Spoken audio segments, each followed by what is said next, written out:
Witam Was w trzecim odcinku nowego sezonu programu Wsteczny Bieg, a dzisiejszy odcinek zaczniemy od małej historyjki. Zapraszam.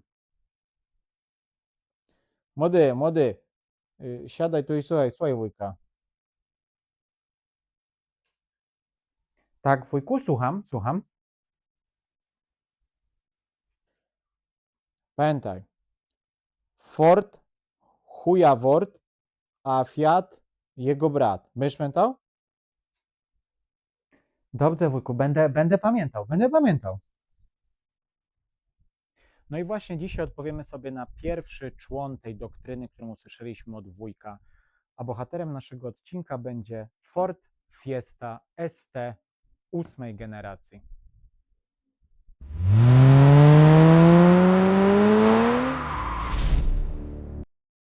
Ford Fiesta. Historia małego samochodu, który za bardzo uwierzył w siebie.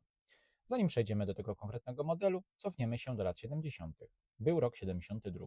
Ford spojrzał na Europę i zauważył pewien problem.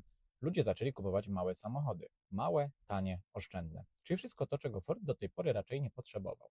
Więc Amerykanie powiedzieli, dobra, musimy też zrobić mały samochód. I tak powstał projekt o nazwie Bobcat. Tak, Bobcat. Brzmi co najmniej jakby wysrał go kot. Pomysł był prosty. Samochód miał być tani, praktyczny i oszczędny. Czyli miał robić dokładnie to, czego oczekujemy od małych samochodów. Ford stworzył niewielkiego hatcha z napędem naprzód, silnikiem umieszczonym poprzecznie, ogromną ilością miejsca jak na swoje rozmiary. Czyli coś, co dzisiaj wydaje się normalne. Wtedy dla Forda była to całkiem spora rewolucja. A potem przyszedł rok 73 i kryzys paliwowy. Nagle samochód, który miał być po prostu tani, stał się genialnym pomysłem. Bo kiedy benzyna zaczęła kosztować tyle, że człowiek przy dystrybutorze zaczynał rozważać powrót do domu, Ford mówił, spokojnie, ja dużo nie wypiję. Pierwsza Fiesta pojawiła się w 1976 roku. Produkowano ją m.in. w Niemczech i w nowej fabryce Forda w Walencji. I to właśnie Hiszpania dostała z tej historii coś więcej niż tylko samochód. Dostała fabrykę, tysiące miejsc pracy i samochód nazwany Fiesta, czyli po hiszpańsku impreza. To mniej więcej tak, jakbyśmy nazwali autobus miejski Ferrari. Ale Fiesta zaczęła odnosić sukces, tak ogromny, że już w 1979 roku zbudowano jej milionowy egzemplarz. A Ford szybko odkrył jeszcze jedną rzecz. Ludzie lubią małe samochody, ale jeszcze bardziej lubią małe samochody, które już zdecydowanie za szybko jeżdżą. I tutaj zaczyna się druga część tej historii. Pojawiły się wersje sportowe Supersport XR2. A później, po wielu latach rewolucji, narodziła się Fiesta ST. I nagle samochód, który miał pierwotnie oszczędzać paliwo podczas jazdy po mieście, zaczął być budowany po to, żeby kierowca mógł pojechać po bułki i wrócić z nich po 2 godzinach, ponieważ znalazł po drodze kilka interesujących zakrętów. I właśnie dlatego historia Fiesty jest tak ciekawa, bo zaczęło się od prostego pytania, jak zrobić tani samochód, a skończyło się na jak zrobić mały, tani samochód, który będzie powodował problemy z prawem jazdy.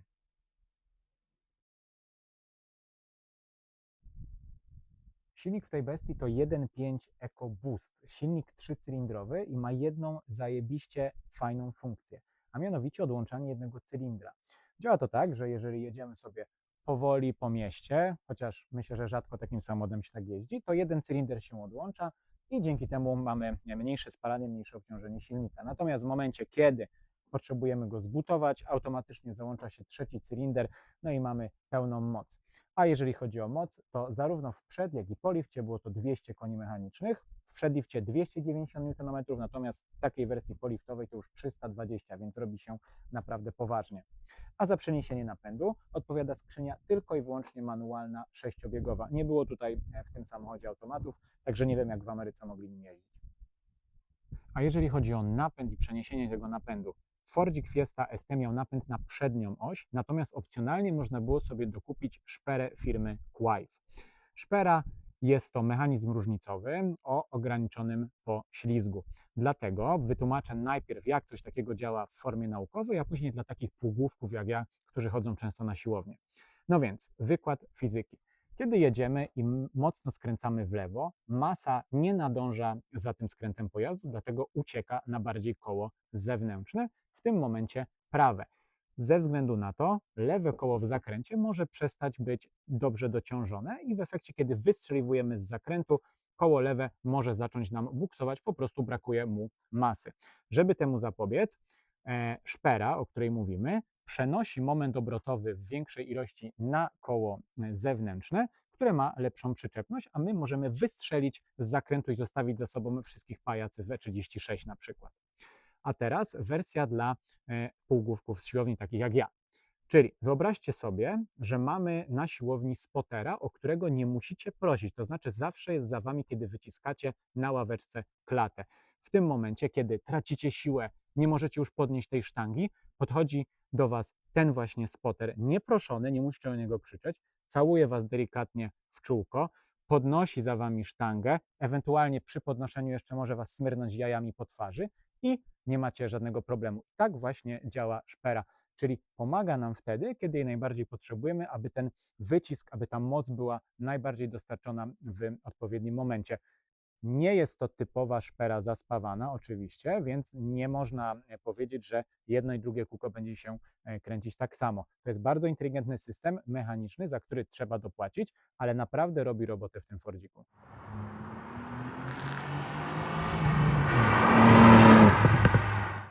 Fordy znane są ogólnie ze swojego fenomenalnego prowadzenia, a to za sprawą w tym akurat modelu kolumn McPhersona z przodu, z tyłu specjalnej belki skrętnej, sportowych amortyzatorów Force Vectoring i specjalnie zestrojonego trybu na tryb właśnie jazdy sportowej. Jeżeli chodzi o hamulce, one też są bardzo ważne w sportowym wozie, można by powiedzieć, że chyba najważniejsze zaraz obok zawieszenia.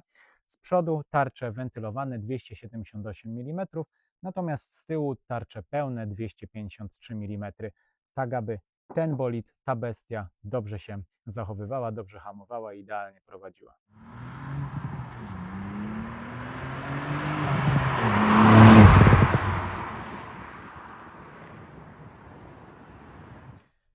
Odczucia z zewnątrz tego samochodu i jazda.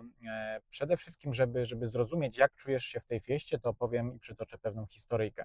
Pamiętasz na pewno w liceum była jedna taka laska, która z zewnątrz wyglądała 10/10, wszyscy się za nią uganiali, natomiast okazywało się później po dłuższym poznaniu, że tak naprawdę w środku jest pusta, nudna i bez żadnego polotu.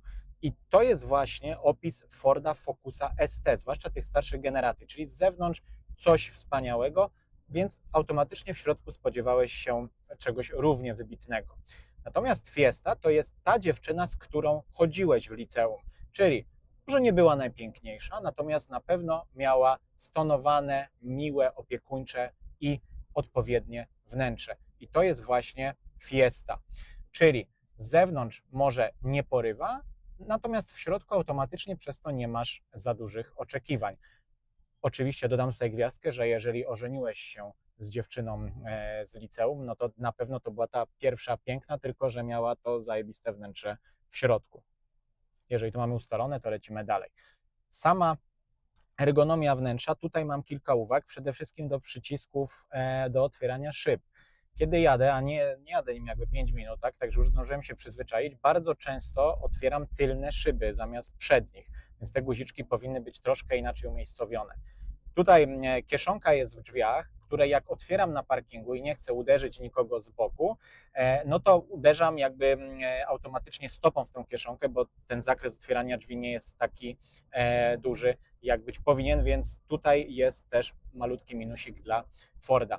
Natomiast oprócz tego, jeżeli chodzi o samo wyposażenie, nawigacja, klimatyzacja, no czego chcieć więcej, tak? No, pewnego rodzaju jest to już standard w dzisiejszych czasach, natomiast fajnie, że to tutaj jest i że Ford na tym nie oszczędzał.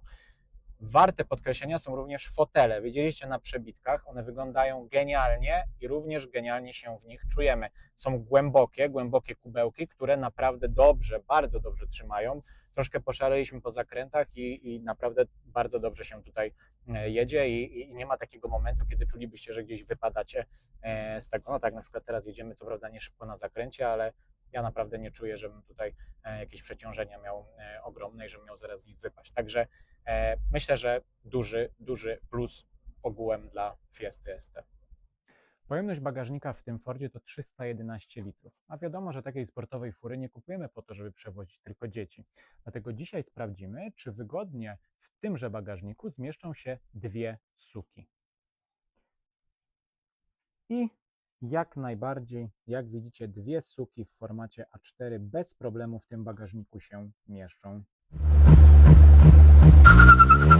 Nie dajcie się zwieść, ta Fiesta to nie jest zwykły 1.0, to 1.5 EcoBoost jest dość wyśrubowanym silnikiem, jeżeli chodzi o moc, 200 koni z 1.5, dlatego interwały olejowe, no o nie musicie dbać.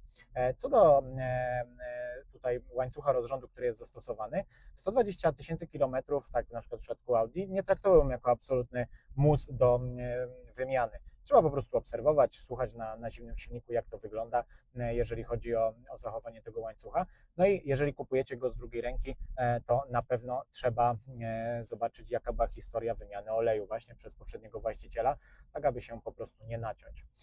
Same części eksploatacyjne, wymiana oleju, sprzęgła, patrzyłem na ceny średnie, nie jest to jakaś wyśrubowana kwota, jeżeli chodzi o serwis tego pojazdu, więc myślę, że nie zabije naszego portfela. Także oddając mu to, że jest naprawdę sportowym samochodem, potrafi nas fajnie przewieźć szybko, to te kwoty naprawdę są rozsądne. Dlatego myślę, że spokojnie możecie sobie takiego Forda kupić, jeżeli nie chcecie jakichś niesamowitych pieniędzy wydawać na serwis, no tylko rozsądnie, raz na jakiś czas wymienić olej i jeżeli już coś trzeba wymienić, to żeby Was ta cena nie zabiła.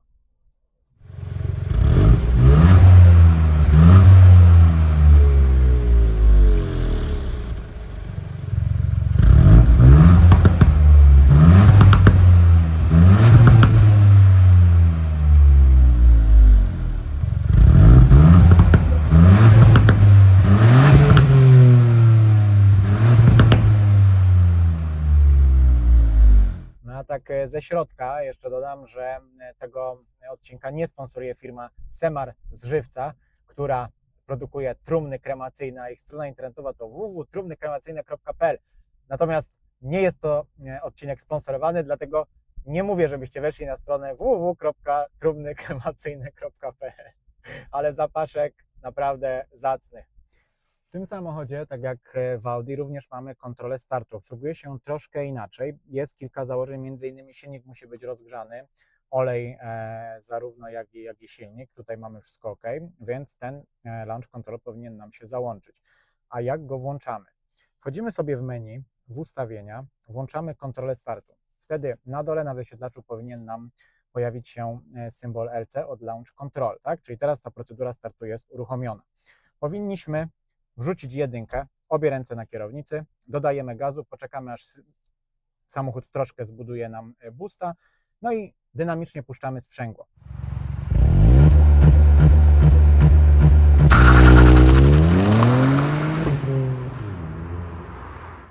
No niestety to koniec naszej przygody dzisiaj z Fordem Fiestą ST MK8.